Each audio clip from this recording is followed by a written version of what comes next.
আসসালামু আলাইকুম। আশা করি আপনারা সবাই ভালো আছেন।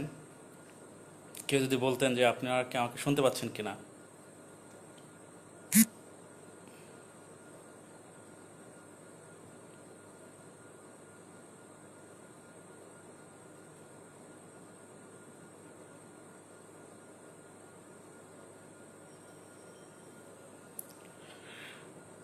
আচ্ছা, প্রথমেই বলে নেই যে করোনা পরিস্থিতি আসলে আমাদের কেরানীগঞ্জে খুব খারাপ দিকেই যাচ্ছে। তো আমরা আশা করি যে এই রোজার মাসে, যেহেতু সংযমের মাস, আমাদের এই সামাজিক দূরত্ব বজায় রাখার জন্য কোনো জোর প্রয়োগ করতে হবে না। আপনারা এই মাসের উছিলায়, সংযমের উছিলায় আপনার নিজ থেকেই এই সামাজিক দূরত্ব বজায় রাখবেন। আর যেহেতু অনেকেই বাসায় অবস্থান করছেন, বাসায় বসে বিশেষ করে যারা আমার তরুণ ছাত্রছাত্রী ভাই বোনেরা রয়েছেন, তারা সবাই চান আসলে বিভিন্ন বিষয় দিক নির্দেশনা দেওয়ার জন্য। অনেকেই আমার এখানে কমেন্ট করেন, আসলে কমেন্টের পরিমাণ এত বেশি হয় যে আসলে এই কমেন্টের উত্তর আসলে আমি যখন লাইভে আসি তখন দেয়া সম্ভব হয় না। কিন্তু যে কমেন্টগুলো আপনাদের খুবই গুরুত্বপূর্ণ, সেই কমেন্টগুলোর উত্তর আমি পরবর্তীতে আপনারা দেখেন যে প্রতিটি কমেন্টের উত্তরই, যদি আপনাদের কোনো প্রশ্ন থাকে, সেটি আমি দিয়ে দিই। তো যেহেতু ভাইবা বোর্ড সম্পর্কে আজকে আলোচনা করব, ভাইবা বোর্ড সম্পর্কে আলোচনা করি। প্রথমেই আমি 2007 সম্ভবত, তখন ঢাকায় নতুন আসছি আমি। 2007-এ আমার এইচএসসি পরীক্ষা শেষ, তারপরে ভর্তি হব এবং ভর্তি পরীক্ষা দিব। তখন একটা টিউশন আমার খুব দরকার ছিল, একটা টিউশনিতে আমি যাব। তো আমার এক ফ্রেন্ড ছিল রাহিত, আমি তাকে বললাম আমার টিউশন দেওয়ার জন্য। তো দুদিন বলার পরে উম, আহ, তাকে সে আমার জন্য একটা টিউশন ম্যানেজ করলো, কিন্তু একটা শর্ত দিল যে এই ছেলে অনেক আহ, শিক্ষক তার বাসায় যায়, সে একদিন মাত্র টিউশন দীর্ঘস্থায়ী হয় একদিন, এরপরে আর এই টিউশন থাকে না, ছেলে আর ওই টিচারকে পছন্দ করে না। তো এই শর্ত আমাকে দিল, তুমি যদি ভালো পড়াইতে পারো, তুমি যদি আম, এই ছেলের তুমি যদি মেনটেন করতে পারো, তাহলে তুমি পড়াইতে পারবা। তো নাম ছিল কাউসার। কাউসার এখন এমবিবিএস ডাক্তার, আলহামদুলিল্লাহ। আমার ছাত্র, আমার ঢাকায় প্রথম ছাত্র। তো আমি ওদের বাসায় গেলাম। তো সবসময় যেটা হয় যে সে আসলে এমনই একটা ভাব ধরে থাকে যে যে শিক্ষক যাবে তার একটা ভাইবা সে নিয়ে নিয়ে নিবে। তো আমি এটা বুঝতে পারছি। সে দু একটা কথা বলার পরই আমি তাকে বললাম যে আচ্ছা ঠিক আছে, তোমার অনেক কথা শুনবো, কিন্তু তোমার আগে কিছু কথা শুনে নি। তুমি আমাকে একটা ওয়ার্ড বলো যার ভিতরে 5টা ভাওয়েল আছে, একটা ইংলিশ একটা ওয়ার্ড বলো। তুমি যদি পারো তাহলে তোমাকে পড়াবো, আর তুমি যদি না পারো তাহলে তোমাকে পড়াবো না। তাহলে আমি মনে করি যে তুমি একটা ভালো ছাত্র না, মানে আমি ভালো ছাত্র ছাড়া পড়াই না এটা। কিন্তু সে আসলে অনেকক্ষণ ভাবলো। ভাবার পরে সে হঠাৎ করে আমার এরকম প্রশ্নের জন্য সে প্রস্তুত ছিল না। তো সে পারলো না। তো দেখলাম সে আমাকে আর কোনো সেকেন্ড কোশ্চেন টোশ্চেন করে নাই। তারপর আমি তাকে অনেকভাবে বুঝালাম যে আসলে পড়াশোনাটা নিজের উপরে, নিজে যদি ভালো করে পড়ে তাহলে অনেক দূর যাওয়া যায়। যাই হোক, এরপর থেকে আমি যতদিন ঢাকায়, ততদিন সম্ভব ছিল আসলে আমার স্টুডেন্ট ছিল। আর বিসিএস এর ভাইবা মূলত সেটার উপরে ফোকাস করব। এরপরে সেকেন্ড যদি আরেকটা বিষয়, আর আগে আরেকটা বিষয় বলে নিই। প্রথমত একটু নিজের সুনাম বলতে হয়, কারণ হচ্ছে আপনি যদি দেখেন যে আপনি যার কাছ থেকে শিখছেন, আম, সে যদি আপনাকে খুব, তার সম্পর্কে যদি আপনার খুব বড় একটা ধারণা না থাকে, তাহলে কিন্তু আপনার ভালো লাগবে না। তো আমি নিজের সম্পর্কে একটা ধারণা দিই। আমার 3টা চাকরির অভিজ্ঞতা। প্রথমে হচ্ছে আইডিএলসি ফাইন্যান্স। আইডিএলসি ফাইন্যান্সে আমি পরীক্ষা দিলাম, আমার ব্যাচমেটরা পরীক্ষা দিলাম, আমরা 27 জন ছিলাম, সবাই আমরা ফাইন্যান্সের স্টুডেন্ট। কিন্তু মানে মজার বিষয় ছিল যে 27 জন ছিল, এই 27 জনের মধ্যে 25 জনের সিজিপিএ ছিল আমার চেয়ে ভালো, আমার চেয়ে তারা রেজাল্ট ভালো তাদের। পরীক্ষা দিলাম, পরীক্ষার লিখিত ফলাফল পেলাম না, কিন্তু ভাইভাতে গেলাম। কিন্তু সেখান থেকে একজনের চাকরি হয়েছে, কিন্তু আমি ব্যাক বেঞ্চার, আমার সবচেয়ে সিজিপিএ কম ছিল, কিন্তু চাকরিটা হয়েছিল আমার। আমি ওখানে 2 মাস চাকরি করেছি। এটা দিয়ে আমি কিছুটা আশাবাদী যে আসলে আমার কাছে মনে হয় যে আমি ভাইবা বোর্ডে খুব ভালো করেছি। দ্বিতীয়ত আমি মেঘনা ব্যাংকে পরীক্ষা দিলাম, মেঘনা ব্যাংকে এমটিও ফার্স্ট ব্যাচ। তো মেঘনা ব্যাংকেও রিটেন ভাইবা সব কিছু মিলে আমি ওর মেঘনা ব্যাংকের ভর্তি পরীক্ষায়ও আমি ফার্স্ট ছিলাম, ওখানেও ফার্স্ট হয়েছি। সেখানেও একই বিষয় ছিল যে ভাইবাটা আমার খুব ভালো হচ্ছে। এরপরে বিসিএস এর গল্প বলি। বিসিএস এর ভাইবাটা খুব ভালো হয়েছে। বিসিএস আমার 3জন বোর্ড মেম্বার ছিলেন, একজন চেয়ারম্যান এবং 2জন বোর্ড মেম্বার। আমার ছিলেন Zahurul Alam NDC sir. Sir খুবই কড়া মানুষ এবং আসলে ওয়াজাদ আলী স্যার এবং স্যারের বোর্ডটা খুবই একটু টাফ ছিল, মানে খুব সহজেই তারা ভরকে দেয় ছাত্রছাত্রীদের। তো আমি বিসিএস এর ভাইবার দিন গেলাম। তো আমার যাওয়ার দিন একটু খুব রাশ ছিল এবং যাওয়ার পর যাই হোক যথাসময়ে গিয়েছি। তারপরে মানে যাওয়ার সাথে সাথে দেখলাম যে আমাদের সবাইকে ভাগ করে বিভিন্ন রুমে নিয়ে যাওয়া হলো এবং লটারির মাধ্যমে আমার আসলে জহুরুল আলম এনডিসি স্যারের বোর্ড পড়লো। তো আমি গেলাম এবং লাকিলি আমিই ছিলাম প্রথম ভাইবা ক্যান্ডিডেট, যে আমি ভাইবা দেব প্রথম আমার। তো আমি আসলে কাগজপত্রগুলো সব ঠিকঠাক করতে পারি নাই, যে আমার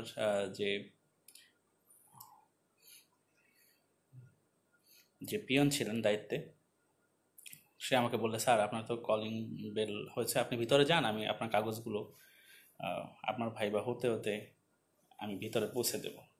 তো আমি গেলাম এবং দরজায় আমি 3টা নক করলাম, টাক টাক টাক 3টা। তার বলে ইয়েস প্লিজ কামিং।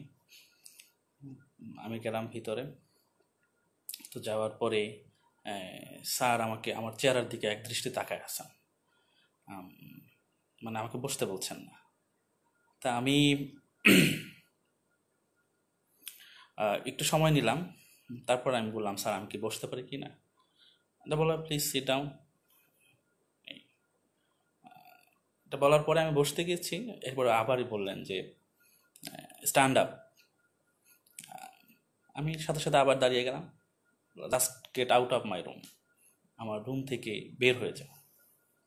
তো আমি আসলে স্যারের ইনস্ট্রাকশন ফলো করলাম।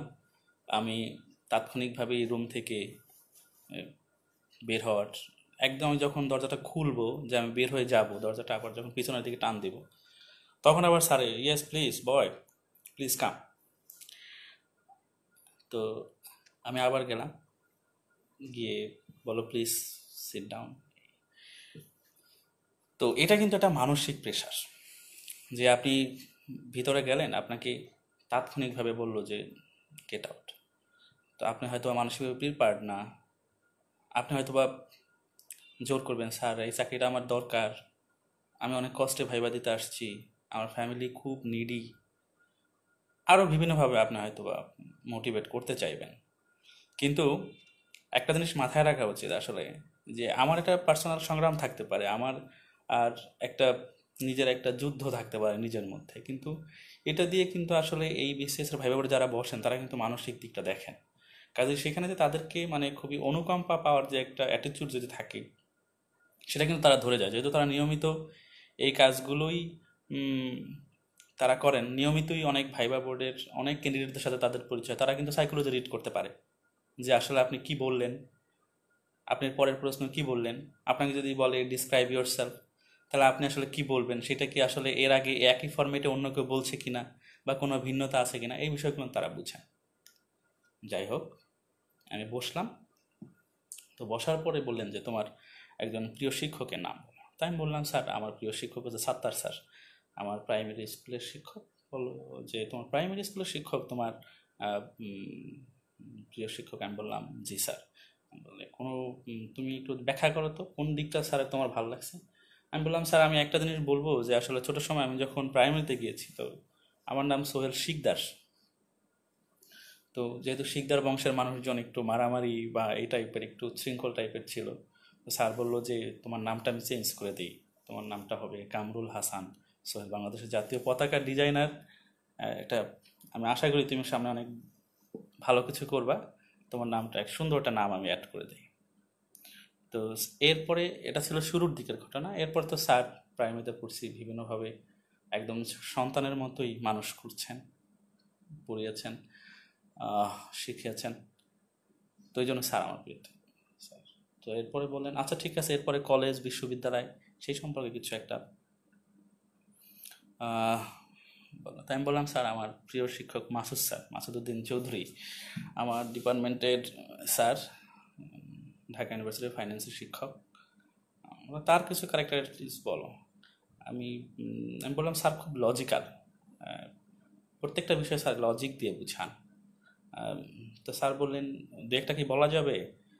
তো আমি বললাম যে স্যার একদিন স্যার পড়াচ্ছেন ক্লাসে, তো স্যার বলছেন আদার ব্যাপারই জাহাজের খবর নিয়ে কী লাভ, এরকম একটা কথা কিন্তু আমরা প্রায় ইউজ করি। তার মানে হচ্ছে তুমি হচ্ছে খুব ক্ষুদ্র ব্যক্তি, কিন্তু তুমি খুব বড় একটা বিষয় নিয়ে আসলে চিন্তা ভাবনা করছো। এটা বোঝানোর জন্যই আসলে এটা আমরা এই কথাটা আমরা ব্যবহার করি। কিন্তু স্যার এখন ক্লাসে লজিক দিলেন যে আসলে ঠিক আছে, এক অর্থে যে আসলে ওর যে জানতে পারে যে জাহাজে করে মাংসের একটা চালান আসতেছে, তাহলে কিন্তু সে বুঝবে যে যেহেতু মাংস আসতেছে তার মানে আদার দাম বাড়বে, কাজেই সে কিছুটা আদা হয়তো বা সংরক্ষণ করবে, সামনে দাম বাড়বে, সে বেনিফিট হতে পারবে। যার কারণে আদার ব্যাপারই যে জাহাজের খবর নিবে না, এটা কিন্তু ঠিক না। এই রকমের লজিক দিয়ে স্যারে আমাদের মার্জিনালাইজেশন পড়াইতেন ক্লাসে, এবং আরও বিভিন্ন বিষয়ে খুবই ডাইনামিক একজন শিক্ষক। ঠিক আছে, তোমার ফার্স্ট চয়েস কি? আমি বললাম স্যার আমি ফরেন, আমার ফার্স্ট চয়েস বিসিএস ফরেন। আমি আসলে কথাগুলো সবই আমার সাথে ইংলিশেই সব কথাবার্তা স্যারের হয়েছে, কিন্তু আমি আপনাদের বোঝানোর জন্য বাংলায় বলতেছি সব। তো বললো যে হ্যাঁ আসলে হতে চাও তো, কেন হতে চাও, কি জন্য? তা আমি বললাম যে স্যার আমি এই জন্য আসলে হতে চাই। তো এইখানে আমি একটা জিনিস বলে রাখি যে আসলে আপনি যখন বলবেন যে আপনি কেন বিসিএস প্রশাসনে আসতে চান, আপনি কেন পররাষ্ট্র ক্যাডারে কেন আপনি চান, তো সেই জায়গাটা কিন্তু আপনাকে খুব ভালোভাবে একদম নিজের মনের মতো করে বলতে হবে। আপনাকে এটা যদি আপনি মুখস্থ করে বলেন, অথবা এটা শুধু বিসিএস এর ক্ষেত্রে না, আপনি কোনো কোম্পানিতে জয়েন করেন, কোনো ব্যাংকে ভাইবা দেন, একই বিষয় কিন্তু যে আপনি কেন এই পোস্টের জন্য অ্যাপ্লাই করলেন, আপনি আসলে কিভাবে নিজেকে এটার সাথে রিলেট করবেন। তো এই বিষয়গুলো কিন্তু খুব ইম্পর্ট্যান্ট। তো সেটা খুবই প্রত্যেককেই আমি বলবো যে হয়তোবা যারা ভাইবা দিয়েছেন এই রিলেটেড, তাদের কয়েকজনের সাথে কথা বলে একটা ধারণা ঠিকই নেওয়া যায়, কিন্তু তারপরে আমি কি বলবো এই প্রশ্নের উত্তরে সেটা খুবই স্পন্টেনিয়াস হওয়া ভালো। আমার হয়তোবা নীলক্ষেতে একটা বই কিনলাম, সেখান থেকে হয়তোবা আমি পড়া শুরু করলাম, আমার নাম এটা, আমার বাবার নাম এটা, আমি অমুক জেলায়, আমি প্রাইমারি এটা, এসএসসি এটা, এরপরে আমার অনার্স এটা, আমি মাস্টার্স এটা। না, আসলে সেটা এরকম না। এটা যদি হয় ডিসক্রাইব ইউর সেলফ, এটার ক্ষেত্রে এটা হয় বিশেষ করে। যদি আমি আগে প্রথম প্রশ্নটা বলে দিই যে কেন আপনি এই বিষয়ে আসছেন, সেটাকে খুবই লজিক্যালি আপনাকে বলতে হবে যে হ্যাঁ আমি মনে করি যে আমি এই বিষয়টা কাজ করব। যদি সেটা রিলেট করতে না পারেন তাহলে বলবেন যে স্যার যদিও আমার বিশ্ববিদ্যালয়ের সাবজেক্ট ছিল এইটা, কিন্তু আমার ভিতরগত একটা ইচ্ছা আছে যে আমি এই সেক্টরে কাজ করব, এখানে আমি নিজেকে প্রুভ করতে পারবো। আপনি হয়তো বা পড়লেন ইসলামের ইতিহাস, কিন্তু আপনি হয়তো পুলিশে আসতে চান, তাহলে এটা আপনি আপনার মতো করে বলবেন যে স্যার আমার একটা ভিশন আছে, আমি পুলিশে আসতেছি স্যার, পুলিশে জনগণের কাছাকাছি থেকে সেবা দেওয়া যায়, মানুষদের দেশের জন্য কাজ করা যায়, আমি আসতে চাই স্যার, আমি মনে করি যে এখানে আমি খুব ভালো করব। এরকমভাবে পজিটিভলি বুঝাতে হবে। আপনাকে যদি বললো যে আপনি ডিসক্রাইব ইউর সেলফ, আমি যেটা বললাম যে এরকম গদ বাঁধা উত্তর না বলে আপনার নিজের সম্পর্কে নিজে বলবেন, আপনার নাম এটা, হ্যাঁ ওকে ফাইন, আপনার আপনি বলতে পারেন আপনার হোম ডিস্ট্রিক্ট, এটা আপনি ইউজ না করলেও পারেন, আপনি কোথায় আপনি বেড়ে উঠছেন এটা যদি বলেন তাহলে খুব ভালো হয়। সেটা কিসের জন্য বিখ্যাত সেই শহরটার সাথে সাথে একটু রিলেট করে দিয়ে না। তারপর আপনার কী কী কোয়ালিটিস আছে সেটা বললেন, আপনার কী কী ভালো লাগে সেটা বললেন, আপনার যদি কোনো স্ট্রং পয়েন্ট থাকে সেটাকে বললেন, কোনো উইক পয়েন্ট যদি পজিটিভলি রিপ্রেজেন্ট করা যায় সেটা বললেন। এভাবেই শুধু মানে আপনাকে যদি বলে ডিসক্রাইব ইয়োরসেলফ, আপনি শুধু আপনাকে ডিসক্রাইব করবেন, আপনি আপনাকে ডিসক্রাইব করবেন। এইটার মাধ্যমে কিন্তু আপনি আপনার ফ্যামিলি, আপনার বিশ্ববিদ্যালয়, এই যে অনেক মানে বিষয়, এই লোডগুলো নেওয়া, এটা কিন্তু একটা কি বলে পুঁথিগত বিদ্যার অনুরূপ। তো এইটা যত অ্যাভয়েড করা যায় তত ভালো। নিজের মতো করে যদি শুরুটা করা যায় তাহলে কিন্তু পরের বিষয়গুলো খুব ইজি হয়ে যায়। Okay fine. এরপরে আমাকে জিজ্ঞাসা করলো আসলে এই যে ম্যাগনা কার্টা, এটা নিয়ে আমাকে বললো। তো ম্যাগনা কার্টা নিয়ে আপনারা পড়ে নেবেন, আমি সেই বিষয়ে যাচ্ছি না। এরপরে হচ্ছে বিশ্বের মানবাধিকার যে সনদ রয়েছে সেই সনদগুলোর ধারা, সেগুলো আমাকে বলতে বললো। আমি হয়তো একটা একটা করে চেষ্টা করছি, কোনো জায়গায় পারছি, কোনো জায়গায় পারছি না। সবসময় একটা কথা মনে রাখবেন, এখানে যদি বোর্ডে যদি 3 জন থাকে, তো আপনাকে যদি একজন যদি অ্যাটাক করে আপনি যদি না পারেন, তাহলে কিন্তু পাশ থেকে আপনাকে আরেকজন সাপোর্ট দিবে। যেমন আমরা যদি কোনো জায়গায় দেখি মারামারি হচ্ছে, সেখানে যদি 3 জন মিলে একজনকে মারছে, তা আমি যদি সেখানে উপস্থিত হয়, আমি কি করি? আমি তাকে প্রোটেক্ট করি, তার প্রতি একটা সিম্পিতি থাকে। তো বোর্ডেও কিন্তু একই রকমের, যে হয়তোবা 2-1 জন আপনাকে খুবই প্রশ্ন বানে জর্জরিত করলো, পাশে যদি অন্য কেউ থাকে আপনাকে সেভ করার চেষ্টা করেন। তো খুবই হাসি মুখে, এবং যদি আপনি না পারেন, আমি এই মুহূর্তে স্যার মনে করতে পারছি না, আমার এটা জানা উচিত ছিল, একটু সাবমিসিভ হওয়া, মানে আপনি যে নিজের ভিতর থেকে ফিল করতেছেন এটা নিয়ে আসা। ভাইবা বোর্ডে কখনোই আপনার অ্যারোগ্যান্ট অ্যাটিটিউড একদমই দেখানো যাবে না। আপনি নিজে খুব বেশি বোঝেন, আপনি হয়তোবা কোনো কোম্পানির পলিসি বা কোনো দেশের পলিসির প্রতি শতভাগ আনুগত্য প্রদর্শন করবেন না, এরকম কোনো অ্যাটিটিউড দেখানো যাবে না। আবার এর মানে এটা না যে যে কোনো বিষয় আপনাকে বলবে সেটার সাথে আপনি গা ভাসিয়ে দেবেন। অনেক বিষয় আছে যে হ্যাঁ এটা তো এরকম হয়, তাহলে এটা এরকম হওয়া উচিত না, তখন কিন্তু আপনাকে রিভোল্ট করতে হবে যে না, আপনি হয়তো বলছেন স্যার এই বিষয়টা এরকম, কিন্তু আমার মনে হয় এখানে আরেকটু ভাবার দরকার আছে, এই বিষয়টা কিন্তু এরকম একটা ফিডব্যাক পেতে পারি আমরা। আমরা যদি এরকম একটা সিদ্ধান্ত নেই, তাহলে কিন্তু আমাদের এরকম একটা সমস্যা হতে পারে। আমাকে জিজ্ঞাসা করলো তুমি ফরেনে আসতে চাও, তো এইখানে তুমি কিভাবে মোটিভেটেড হইলা? তো আমি বললাম যে স্যার, এখানে যারা কাজ করেন দেশের জন্য, সবসময় সারা জীবনই এরকম একটা ফিল হয় যে আমি আমার দেশের জন্য কাজ করছি। প্রতিটা মুহূর্তে দেশের রিপ্রেজেন্টেটিভ হিসেবে কাজ করা স্যার, নিজের বাংলাদেশকে বুকে ধারণ করা সব সময় কাজের মধ্যে, এটা খুব ভালো একটা অপরচুনিটি। তো বলছে যারা কাজ করে তাদের সম্পর্কে তোমার ধারণা আছে? তা আমি বললাম যে স্যার হ্যাঁ আমার ধারণা আছে স্যার, আমি যাকে আইডল মানি হুমায়ুন রশিদ চৌধুরী। কে ছিলেন তিনি? আমি বললাম স্যার তিনি আমাদের জাতিসংঘে তিনি কূটনীতিক হিসাবে কাজ করেছেন, পরবর্তীতে তিনি বাংলাদেশের জাতীয় সংসদের স্পিকার ছিলেন, এবং তিনি দায়িত্ব পালন করাকালীন তিনি ইন্তেকাল করেছেন। হ্যাঁ আপনি তো অনেক কিছু জানেন তার সম্পর্কে, তার সম্পর্কে আর একটু ডিটেলস বলেন, তার কিন্তু আরও অনেক বিষয় আছে যেটা আরও ফোকাস করা উচিত আপনার, বলেন তো সেই বিষয়টা। পাশ থেকে একজন বললেন। তাই আমি বললাম হ্যাঁ স্যার, তিনি আসলে যখন 75-এর হত্যাকাণ্ড হয়, তখন কিন্তু তিনি তার বাসায় আমাদের বর্তমান প্রধানমন্ত্রী এবং তার বোনকে কিন্তু আশ্রয় দিয়েছিলেন, সব প্রোটোকলের ভেঙে তিনি আশ্রয় দিয়েছিলেন, মানবিক কারণে তিনি আশ্রয় দিয়েছিলেন, এবং অনেক বড় একটা ভূমিকা রেখেছিলেন সেই সময় তিনি এবং তার স্ত্রী মেহজাবিন চৌধুরী। তারা খুবই একটা বড় একটা ভূমিকা রেখেছিলেন, মাননীয় প্রধানমন্ত্রীর প্রতি সহানুভূতিশীল হয়েছিলেন। তো এটা করার পরে স্বাভাবিকভাবে বোর্ডে একটু নীরবতা চলে আসলো, যেহেতু এরকম একটা ঘটনার আর হচ্ছে আমিও কিন্তু বোর্ডে নিজেকে মানিয়ে নিলাম, কারণ প্রত্যেকটা পরিস্থিতির কিন্তু কখনো হাসি, কখনো একটু কি বলবো, যে কখনো একটু গোমট পরিবেশ, আর কখনো দেখা যাচ্ছে রাগান্বিত পরিবেশ। তো আমার ভাইবা ছিল 17 মিনিট টোটাল, 17 মিনিটের মধ্যে এরকম বেশ কিছু সিচুয়েশনের সাথে আমার তাল মেলানো। এরপরেই পাশ থেকে আরেকজনে বললেন আচ্ছা আপনি বলেন, আপনাকে যদি রাষ্ট্রদূত হিসাবে আমরা আমেরিকাতে পাঠাই, আপনি দেখেন দেশে দেখেন বর্তমানে অনেক ঝামেলা হচ্ছে, তো আপনাকে যদি একটা ইনস্ট্রাকশন দেওয়া হয় যে আপনি এই ইনস্ট্রাকশনটা ফলো করেন, আপনি মনে করেন যে আপনার তো নিজের একটা দলীয় অবস্থান আছে, হয়তো মনে করলো বাংলাদেশের পক্ষে একটা বিবৃতি দেন যেটা হয়তো বা আপনার ইথিক্সের সাথে যায় না, বা আপনি মনে করেন এটা একান্তই দলীয়, এই দলীয় এজেন্ডা আপনি কেন বাস্তবায়ন করবেন, তখন কি আপনার ভূমিকাটা কি হবে? আমাকে আসলে তারা কথার মাধ্যমে বুঝাচ্ছে যে আমি যেন আসলে খুব ডিফার করি তাদের সাথে, কিন্তু আমি পরিস্থিতি বুঝে আমি বললাম যে না স্যার, আমি যখন দেশের রিপ্রেজেন্টেটিভ, আমি যখন দেশের হয়ে কাজ করব সেখানে, তখন গভর্নমেন্টে কোন দল ক্ষমতা থাকবে সেটা আমার দেখার বিষয় না, আমার প্রতি যে ইনস্ট্রাকশন থাকবে আমি সেই জিনিসটাই ফলো করব, এর বাইরে আমার যাওয়ার সুযোগ নাই। আসলে ইনস্ট্রাকশনের বাইরে আমি যেতে পারি না, আমি সরকারের কর্মচারী, আমি যাব না, সরকারের কাছ থেকে যে নির্দেশনা আসবে আমি সেটাই ফলো করব। তো বলে এরকম একটা যদি আপনাকে যদি পলিটিক্যাল পার্টি যদি একটা রাজনৈতিক এজেন্ডা আপনাকে দেয়, আমি বললাম স্যার আমি সেটাই বাস্তবায়ন করব, যদি আমাকে অ্যাপ্রোপ্রিয়েট যে আমার যে অথরিটি আছে সেই অথরিটি থেকে যদি আমি ইনস্ট্রাকশনগুলো পাই।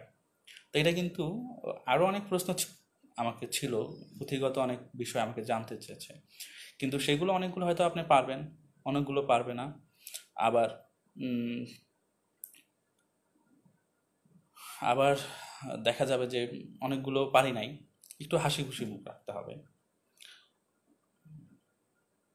তো আমাকে একটা প্রশ্ন করলো যে আসলে আপনি যে এই যে শেয়ার বাজারের ধস, যেহেতু আমি ফাইন্যান্সের ছাত্র, স্বাভাবিকভাবে আমিও রেডি ছিলাম এই ধরনের প্রশ্ন আমার কাছে আসবে, তো আপনি এর জন্য কারে দায়ী করবেন?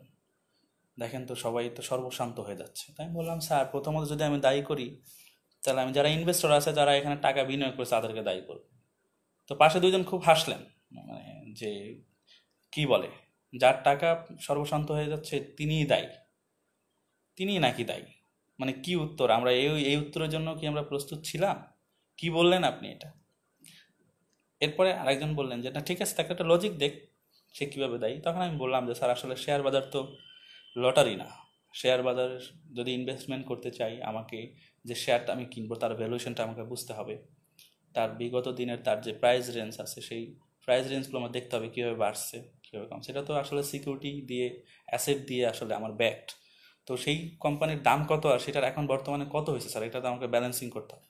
যেহেতু আমরা এখানে যাই হয় যে হ্যাঁ আজকে 1 টাকা, তাহলে আমি এটা কিনো সবাই মিলে, এইটা ডিমান্ডের কারণে এইটা হয়তো বা 2 টাকা হলো, কিন্তু সেটা আমার যে ব্যাকের যে অ্যাসেটটা আছে সেই অ্যাসেটটার ভ্যালু তো এরকম বাড়ে নাই। যার কারণে স্যার এটা তো আমরা চয়েস করতে পারতেছি না, যে আমার যে চয়েস শেয়ার মার্কেটের এইভাবেই তো চলে, যে আমার যদি আমি ব্যাড চয়েস করি তাহলে আমার বাড়বে, আর আমি যদি গুড চয়েস করি আমার গেইন হওয়ার সম্ভাবনা রয়েছে। তারপরে স্যাররা আমার সাথে অ্যাগ্রি করলেন, বললেন হ্যাঁ ইউ আর রাইট। প্রথমত কিন্তু তারা আমার সাথে যে একমত ছিল না তা না, তারা আমাকে যাচাই করলেন যে আসলে আমি সঠিকভাবে বলতে পারি কিনা, আমি তাদেরকে সাথে একমত হয়েছে কিনা। একমত হলেও, একমত হয়ে কিন্তু আমি আমার ভিউ পয়েন্টটা আমি প্রকাশ করলাম। এই যে স্বতন্ত্র অবস্থান নেওয়া, এটা কিন্তু খুবই দরকার। আর যদি কোনো প্রশ্ন মনে করেন যে পারছেন না, মনে করছেন না এমন, তাহলে সেটাও সাবমিসিভলি বলা খুব ভালো যে আমার মনে আসছে না। এবং যদি সম্ভব হয় একটু হাসি, অল্প একটু হাসি যদি মুখে রাখা যায়, খুব ভালো হয় যে আপনি লজ্জা পাচ্ছেন, আসলে আপনার উত্তরটা পারা উচিত ছিল এই কারণে। কোনোভাবেই কোনো বাকবিতণ্ডায় যাওয়া যাবে না। আর আপনি যখন কোনো প্রশ্নের উত্তর দিচ্ছেন, কথা বলছেন, তখন আসলে আই কন্ট্যাক্টটা খুব ইম্পর্ট্যান্ট। আপনি হয়তো বললেন ডিসক্রাইব ইউর সেলফ, আপনি হয়তো এদিকে তাকালেন, হ্যাঁ হ্যাঁ হ্যাঁ, তার মানে হচ্ছে আপনি মেমোরাইজ করছেন এবং সেটা এখানে বলছেন। আপনি অল্প বলেন, কম বলেন, বলার মধ্যে ভুল হোক, কিন্তু আপনার আই কন্ট্যাক্টটা খুবই ইম্পর্ট্যান্ট। আপনি তার দিকে তাকায় তাকায় স্বতঃস্ফূর্তভাবে যা যতটুকু বলতে পারেন পারলেন, যদি না পারেন না, তারপরে এরকম মেমোরাইজ করার বলাটা খুব ভালো। তো আমার ক্ষেত্রে একটা যেটা হয়েছে, লাস্ট স্টেজে তো ভাইবা বোর্ডের কন্ট্রোলটা আমি নিয়ে নিয়েছি, এবং আমার যে ম্যাডাম ছিলেন, ম্যাডাম আমাকে খুব বেশি প্রশ্ন করেন নাই, কিন্তু লাস্টের দিকে ম্যাডাম বললেন যে স্যার ওকে আমরা নিয়ে নেই, খুবই অল্প বয়সে বিসিএস এর ভাইবা দিচ্ছে, ওকে আমরা নিয়ে নেই স্যার, ও খুব ভালো করবে। তুমি বুঝলা কীভাবে? তো স্যার একটু মশারা করলেন, বললেন স্যার এটা খুব ভালো করে হাসে স্যার, ওর হাসি সুন্দর, তো ভালো করবে স্যার, ওকে আমরা নিয়ে নেই। তো স্যার আর কথা বাড়াইলেন না, আমাকে বললেন okay please you may go now, wish you all the best. তো আমি খুবই, মানে যেটা আশান্বিত ছিলাম সেটা হচ্ছে যে আমি যেহেতু ফাইন্যান্সে পড়াশোনা করছি, আমার কিন্তু জেনারেল নলেজ বা অন্যান্য বিষয় খুব একটা অনেকের সাথে কম্পিটিশন দিয়ে কিন্তু খুব একটা ভালো জায়গায় যাব এরকম মনে হয় নাই। কিন্তু আমার ভাইবা বোর্ডটা খুব টার্নিং পয়েন্ট ছিল। আমার মনে হয় যে এখানে আমি অনেক বেশি মার্কস পাইছি, যেহেতু আমার টোটাল মেরিট লিস্টে 74 সিরিয়াল আসছে। অবশ্যই আমি মনে করি যে এইখানে খুব ভালো একটা মার্কস আমি ক্যারি করেছি। তো এটা ছিল আমার অভিজ্ঞতা, আপনাদের সাথে শেয়ার করলাম। আশা করি যদি আপনাদের ভালো লাগে। আসলে লাইভে আসা আমার বন্ধু তালিকা হয়তো অনেকে আছেন, সবার জন্য না, কিন্তু এর মধ্যে যদি 10 জনেরও ভালো লাগে, 10 জনেরও যদি মোটিভেটেড হন পড়াশোনার জন্য, এর মধ্যে যদি 5 জনে যদি উপকৃত হন, সেইটাই হচ্ছে দিন শেষে সার্থকতা। যেহেতু এই যে খাওয়া দাওয়া, নামাজ, রোজা, এর মাঝখানে যদি কারো একটু সহযোগিতা করা যায়, তো সেই সুযোগটা কেন নেব না? এই, আর আপনাদের জন্য অনেক অনেক শুভকামনা। বাসায় থাকবেন এবং বাসায় থেকে নিজের মতো করে নিজের সময়টা এনজয় করবেন। বাইরে গিয়ে নিজের এবং নিজের পরিবারকে বিপদে ফেলবেন না। আমাদের অবস্থান কিন্তু আস্তে আস্তেই খুব খারাপের দিকে যাচ্ছে। তো যেটা আমি প্রথমেই বলেছি, আবার এইটা বলেই শেষ করব, যে আসলে এই রমজানের মাস, তো এই রমজানের মাসে যারা ব্যবসায়ী ভাই আছেন তারা অনেক কম মূল্য নেবেন, যারা সামাজিক দূরত্ব মানছেন না তারাও খুব ভালোভাবে, যেহেতু রোজা রাখেন অনেকেই, আমরা ধর্মপ্রাণ সবাই, তো তারাও এই দূরত্বটা, সামাজিক দূরত্বটা অনেক বেশি মেনটেন করবেন, আমাদের জন্য সহজ করে দিবেন এই মাসের উছিলায়। ইনশাল্লাহ এই রমজানের মধ্যেই আমরা আশাবাদী যে বাংলাদেশ একটি উন্নতির দিকে যাবে, আমাদের বিপদ কেটে যাবে ইনশাল্লাহ। বিপদ কাটার পরে আমরা আবার সেই আনন্দ মুখর বাংলাদেশের প্রতিচ্ছবি আমরা আবার দেখতে পাবো। আপনাদের সকলের জন্য শুভকামনা, আর ভালো থাকবেন, আমার জন্য দোয়া করবেন। আসলে শেখার কোনো বয়স নাই। যদি কেউ আপনাদের শেখা নিয়ে, আপনাদের আগ্রহ নিয়ে, আপনাদের আপনি হয়তো এমন একটা জায়গায় আছেন সেখানে বসে হয়তো, যেমন উদাহরণ দিই যে আমাদের সময় হোমিওপ্যাথিক কলেজ থেকে একজনের পরীক্ষা দিলেন, তিনি কিন্তু পুলিশে ফার্স্ট হয়েছেন। আমার অবশ্য কাজিন সে, কিন্তু এই জায়গা থেকে কিন্তু সে উঠে আসছে। কাজেই আপনি আমার কেরানীগঞ্জে আপনারা অনেক আছেন, আমার ইস্পাহানি কলেজ, আমার আরও যারা আছেন অনেকে আছেন, তো আশা করি আপনারা যে চেষ্টা করেন, কেন পারবেন না, অবশ্যই পারবেন। অনেক সময় দেখা যায় যে কেরানীগঞ্জে হয়তো বা সরকারি চাকরি হয়েছে, মাঝে মাঝে দেখা যায় যে তাদের ব্যাকগ্রাউন্ডটা চেক করার জন্য বা একটু তথ্য নেওয়ার জন্য হয়তো বা আমার কাছে ইনফরমেশনগুলো আসে। আমি সবসময় খুবই খুশি হই, খুবই ভালো লাগে। আমি মানে এই বিষয়গুলো আমার ভালো লাগে যে আমার এখানে একটা ছেলের চাকরি হচ্ছে। আমি খুবই এই ধরনের কাজ আরও বেশি বেশি করতে চাই। এইখানের এই এলাকার মানুষের যারা পড়াশোনা করেন তারা আরও বেশি সুযোগ পান, এই বিষয়ে আছে। আমি একটা গল্প বলে শেষ করব যে পড়াশোনা এবং নিজের ডেডিকেশনের প্রতি আমাদের এতটাই থাকা উচিত যে আমি একবার আমার এলাকায় একজন বুয়েটের ছাত্র গিয়েছে, তো তার সাথে আমি দেখা করব। তো আমি দেখলাম যে বাসটা ছেড়ে যাচ্ছে, সে বাসে উঠে যাচ্ছে। তো আমি দৌড়ে গিয়ে সে বাসে উঠলাম, এবং উঠতে গিয়ে আমার আসলে এখান থেকে কপাল ফেটে যায়, দরজায় বাড়ি খেয়ে। কিন্তু সেদিকে আমার কোনো খেয়াল নেই। আমি কিন্তু তারপরও সেই আমার বুয়েটের ভাইয়ের কাছে গিয়েছি, তার পরামর্শ নিয়েছি। তিনি দেখলেন আমার মাথা ফেটে গেছে, তিনি অবাক হলেন, তুমি কেন এত ঝুঁকি নিলা? আমি বললাম আপনার কিছু পরামর্শ চাই, আমি আসলে ভালো পড়াশোনা করতে চাই। তো এটা ছিল একটা আগ্রহের বিষয়। যদি কখনো খারাপ সময় আসে, ভালো না লাগে কোনো বিষয় নিয়ে, নিজের যে বইটা আছে প্লিজ বইটাকে বুকের সাথে মেশান এবং বলেন যে আসলে আমি যদি এই বইটাকে খুব আপন করে নিতে পারি, আমার জন্য ইনশাল্লাহ খুব ভালো কিছু আছে। আবারও বলি, if you carry the book, one day the book will carry you. শুভরাত্রি।